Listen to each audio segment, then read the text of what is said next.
Hello everybody and welcome to today's Sunday Q&A, also once again recording on a Friday and brought for you from the delights of another DLC. Today, Swan Valley Morrison's. Been here before for quite a while and I think I'm going to be here today for quite a while. Fortunately, it's like nearly 11 o'clock and my next job is booked to come out of Letchworth at 3:30.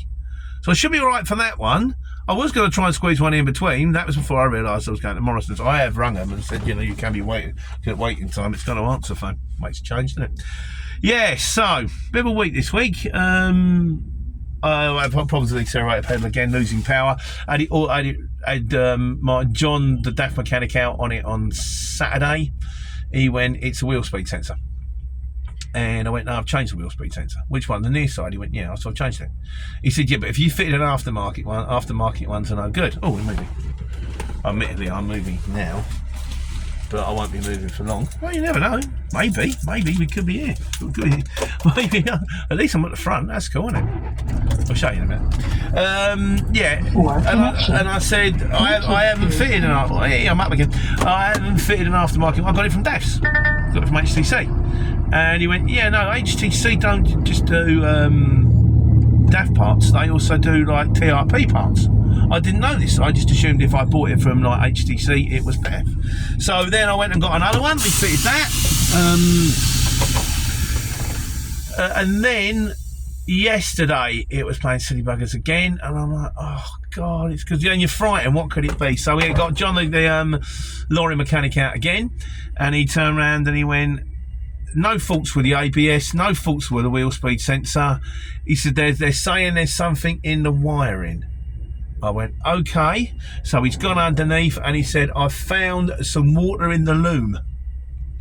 Now, you don't want water in your loom.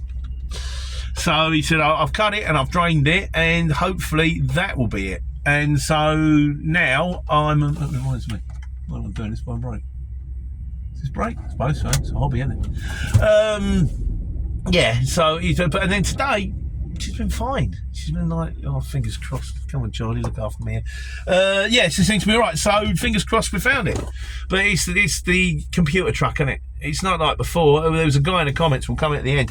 But anyhow, so that's my week. But what about you guys? So today's intro, which is now at 2:44, Tiffy Oso Cornwall. He says, hi Pete, thank you for reading my question of the week out last Sunday Q&A, but you did not give me an answer. You just read the question out. No, because if it's question of the week, you get your own video, Tiff. You know, so I have. I mean, admittedly, I was going to put it out next week, but because you commented, I thought, well, I'll stick it out a bit early. So there you go. There's your answer to Cornwall and small vans, which we will coming down to after last week's mistakes.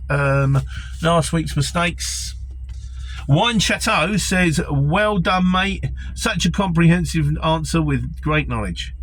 Well, there's clearly a mistake there, isn't it? Because I haven't got a clue what I'm doing. I really don't know. It really is better. It's basically sellotape and better luck than judgment, to be honest with you. But there you go.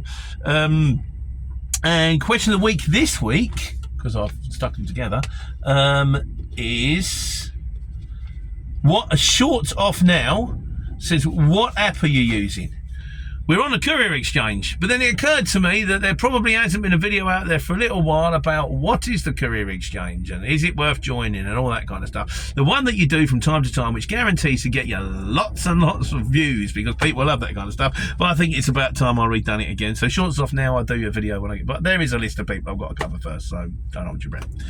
So this week was on the picking up out of Cornwall, and the small job in a truck. We did this small job in a truck. So Hong Kong Fooey says the bulk of CX small van stuff goes at 65p fleet app abuse. It was going at 65p when I joined.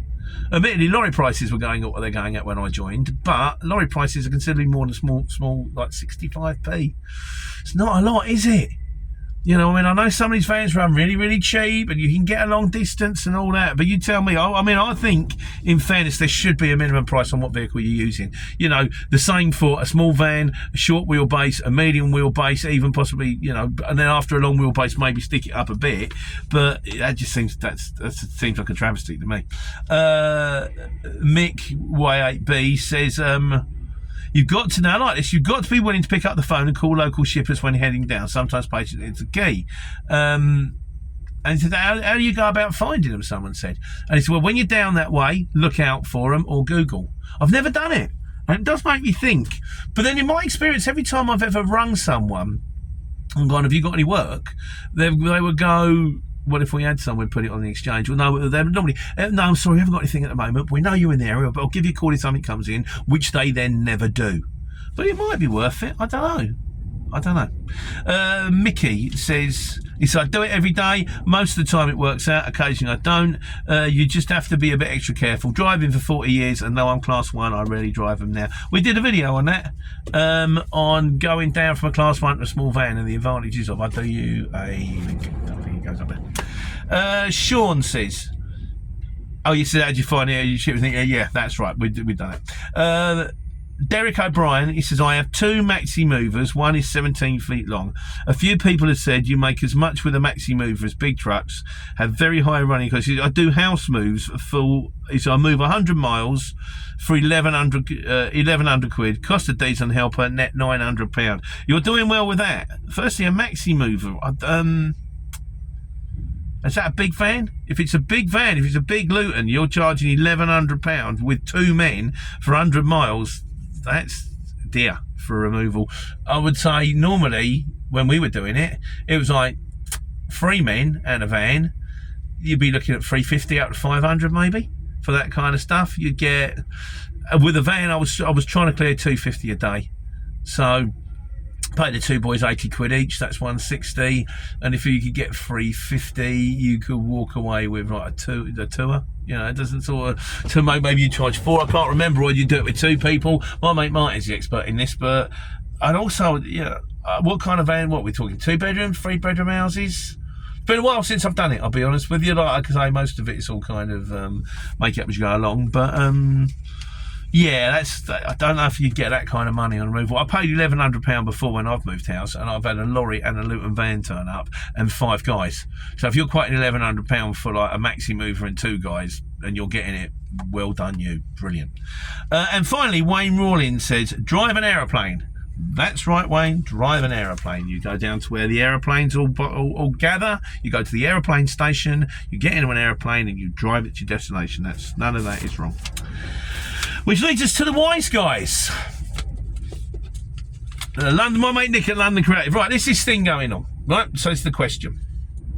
Orange flashing light on a stationary, is on a slow or stationary vehicle. The question is, what vehicle? He says, which vehicle has an orange flashing light and a white flashing light and blue outriders, or blue flashing lights for outriders? And I spoke to my mate Nick about this, and we're a bit perplexed. Now the thing is, I think you're kind of both right, because Nick was basing this question on a question he had when he did his bike test, which was a little while ago, and he said the answer was nuclear waste. If you're transporting nuclear waste, there's a white flashing light. I said to Nick about that, and he goes, yeah, I think you'll find that nuclear waste is now all transported by train. So, and the idea is, I can't work out how you have a white flashing light, because you're not allowed to have white lights going backwards in the same way as you're not allowed to have red lights going forwards, because it might make it look like if white lights going backwards, it might look like the vehicle's going that way, and it's not, it's going that way. So you have to have it that way around. So we're not sure about that. I think that was a question from back in the day.